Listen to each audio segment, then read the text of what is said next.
Hanging out here on the island, Horseshoe Island in Clay, New York, with a guy with, if you've been from back in my Doug's Dirt Diary days, and of course on YouTube you recognize Tommy Sears, 6th in points last year at Brewerton. Didn't get a win, but he had 4 second places, so you know that had to sting.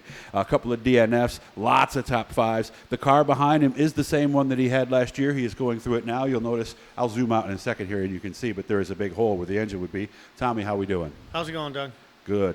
Business is good. Let's start with that, because I know you guys in construction have had a lot of cost increases and stuff. How are things? Yeah, things are good. We're actually busy, so that's good. I'm letting them see that there is the motor out of that. Where is the motor? Down Pat Morrison's being freshened up for next year. Should be getting it soon? Yeah, I would say in probably the middle of February. Okay. What else are we doing to the car? We're just going through the car. This car, everything's a couple years old now, so we're just going through all the drivetrain stuff and replacing, putting a new rear in it, new drive stuff and stuff like that, so we don't break anything during the year. Okay. How was the year? Because it sounded to me like, because I asked you where you were in points, and it wasn't top 5, so I don't really even know. Was it a good season, and how many of those second places might have been wins? It was a really good season. We just didn't get in victory lane was the downfall. You know, we had a lot of seconds, a lot of thirds and fourths. We were good on a lot of good nights, and we had the Series race was a good second place run for us. We started. We'll say hi to Timmer as he comes through. He's eating a handful. We started of nuts ninth right and stuff, even in the Series race when we were second. So at the end of the year, our car was going really good. Okay. Did we have any wrecks or anything where we had to do a lot of work? In the middle of the season, we got caught up on one wreck, which we had a DNF, which took out the front end and some other stuff, and it's just typical Brewerton every once in a while. It's a tough track, and there's no place to go when there's trouble. So, yeah, when there's trouble, if you're behind it, there's not much room to go. No, there isn't. So, and of course, your son, his car's over here. I'll show you that in just a second. Really seemed like he had a pretty good season out at Fulton. Yeah, my kid for his first year running the Sportsman, he ran really good. He won a race. He was second a bunch of times again, but he could have won some more, but driver error. So hopefully he'll get over that with his experience. Well, and that's just it, pretty much. He needs laps, right? Yeah, he needs more laps. Okay.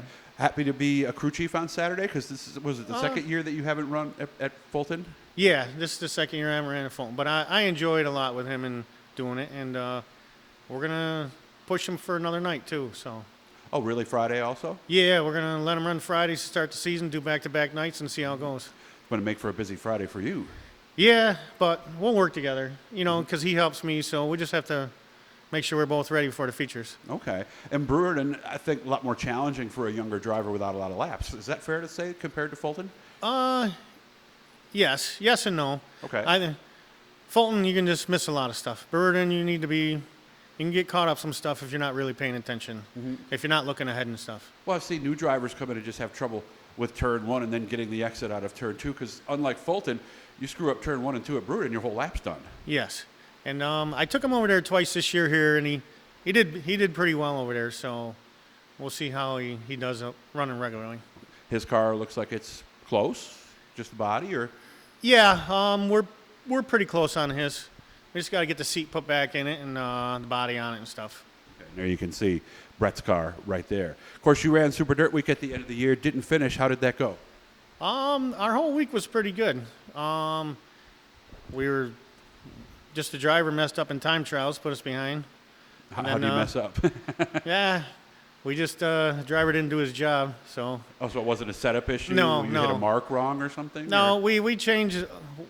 We were right around 10th the whole weekend in practice and everything, and then time trial we tried something, and the driver let us down. So we went back to where we were, and then we were good the rest of the weekend. So.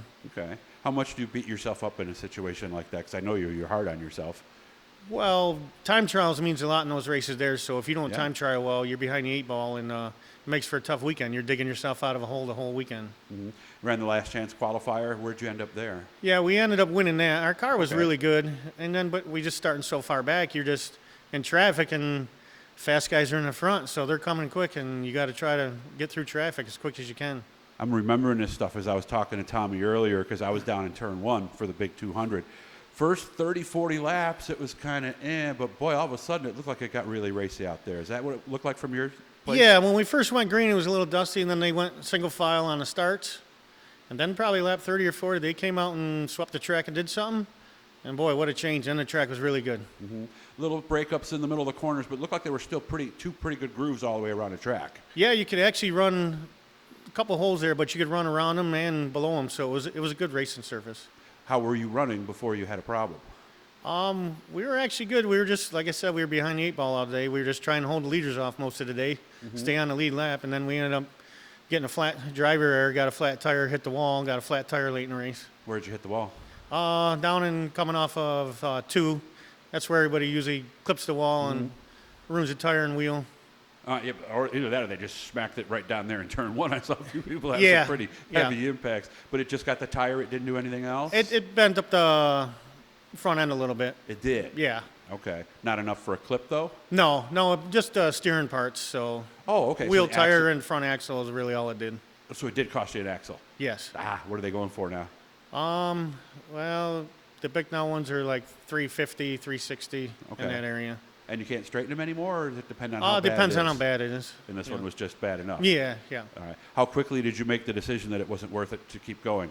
Once we came in because I got the flat tire, and I brought the yellow out. They said we were down a lap. So Okay. and there was only like 20 to go.